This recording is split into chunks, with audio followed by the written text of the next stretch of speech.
Let's talk about something that's very particular to waves on a string, and that is the velocity and how it's connected to the internal tension.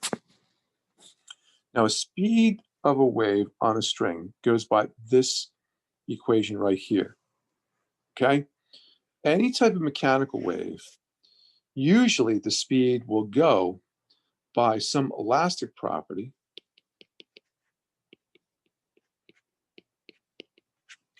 Usually this is some type of elastic modulus divided by the inertial properties,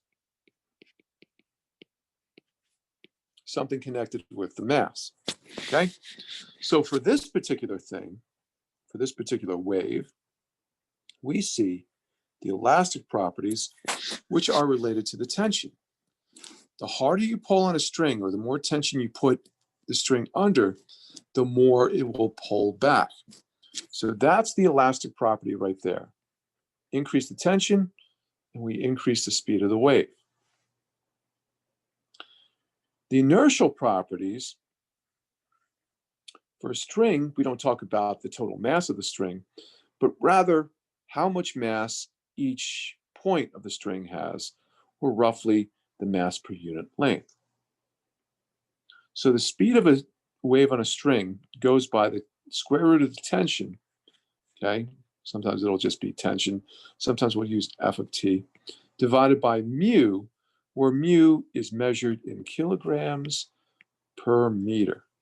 How many kilograms is each point in the string per meter? Now, if you've ever played a string instrument, you're well aware of the fact that you can tune it by changing the tension, right? You increase the tension, the frequency goes up. You decrease the tension, the frequency goes down. Now, why is that the case?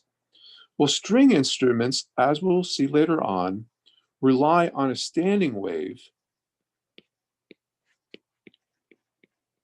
with fixed frequency, or fixed wavelength, not fixed frequency, fixed wavelength. Okay? So lambda can't change. If the velocity goes by lambda times the frequency, it becomes obvious if I change the tension, that's going to change the velocity. If I change the velocity and the wavelength is fixed, that's going to change the frequency. So increase the tension, velocity goes up. Increase the velocity to balance this equation, the wavelength's fixed, the frequency has to go up. So again, we're going to see this with the standing wave experiment. Here's some piano strings. And if we look at the inside of the piano, you notice that the higher frequency, oops, I gotta use a color that we can actually see. So over here, high frequency,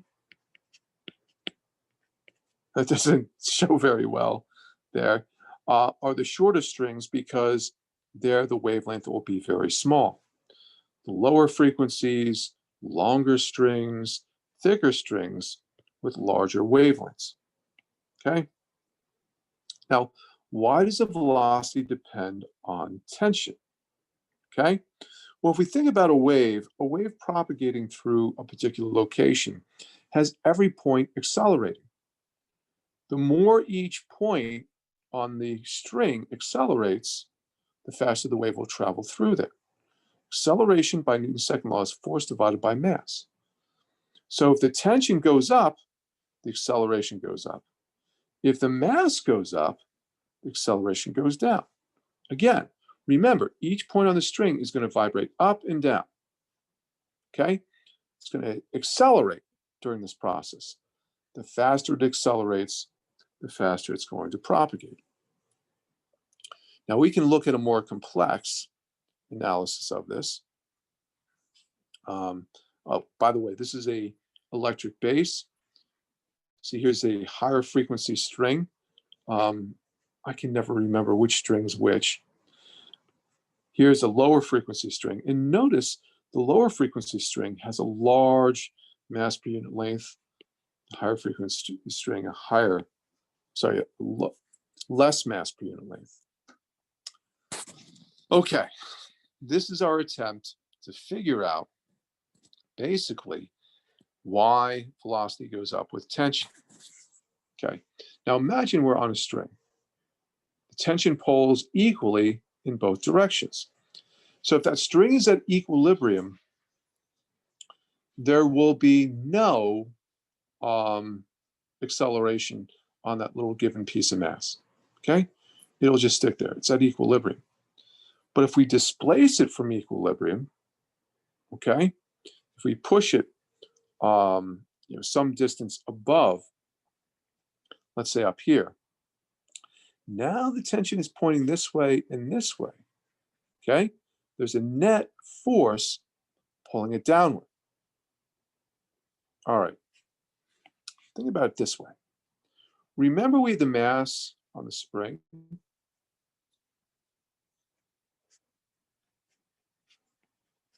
And we knew that the frequency was related to what that spring constant was. Just to confuse things, we'll bring back another K that has nothing to do with the K we were talking about earlier in this chapter.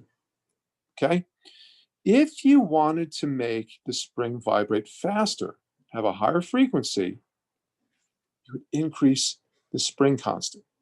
If you want a lower frequency, you'd increase the mass. That's sort of what's happening right here. Each little point on this will accelerate faster with a larger, not spring constant, but larger tension.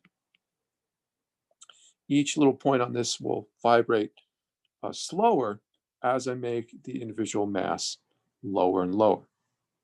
Okay? So that's sort of one way we can see where the velocity comes from. All right?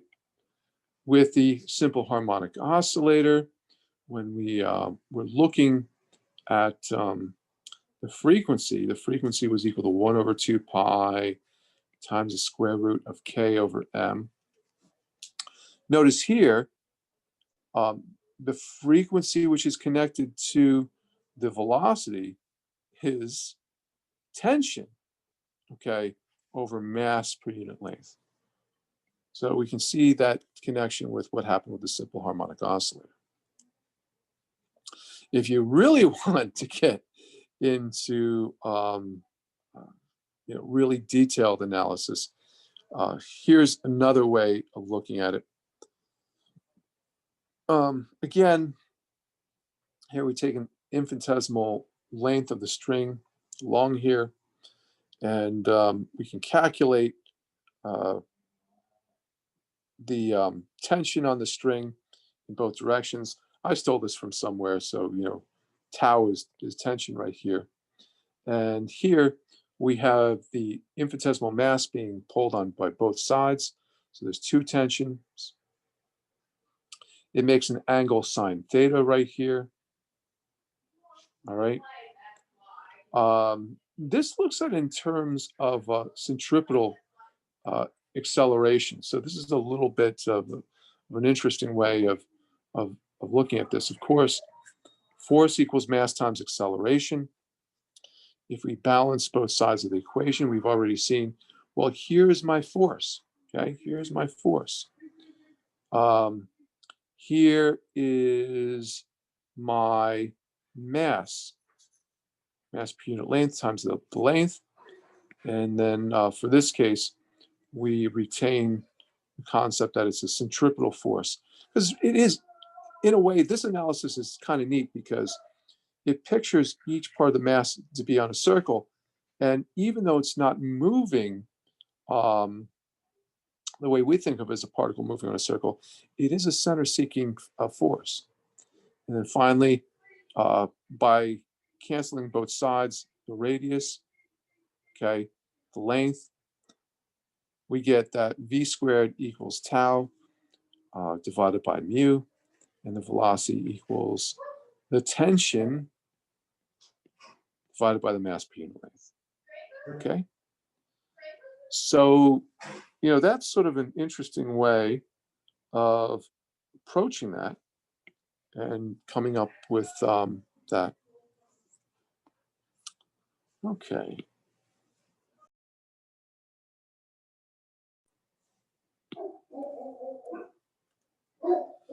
So again, if we change the tension on these strings, we change the velocity. And by changing the velocity, we change the frequency. Okay? Now, in one of the experiments that we do in the lab, we set up standing waves, which vibrate back and forth with a fixed frequency. I'm sorry, fixed wavelength. Okay? We'll talk about standing waves later on. But there's a standing wave right there. That's what we call the n=3 standing wave. All right. In these experiments, you put more and more mass on the end of the string to change the tension, where the mass becomes equal to mg. Okay? Now, given a string with a mu of 0.030 kilograms, okay, and a string length of 5 meters, it's actually 6 meters, the total length. And I'll show you why I did that in a second. 6 meters, because we've got 5 meters here and we got 1 meter right here. That's why I use the 6 right here. Calculate the velocity if 2 kilogram weight is put on there. So my tension comes from the weight. 2 kilograms gives me 19.6 newtons. Divide that by the mass per unit length. 0.03 kilograms divided by 6 meters. 0.0050 kilograms. Yeah, I understand. Some people might read this as being 5 meters. And I get a speed of 62.6 meters per second.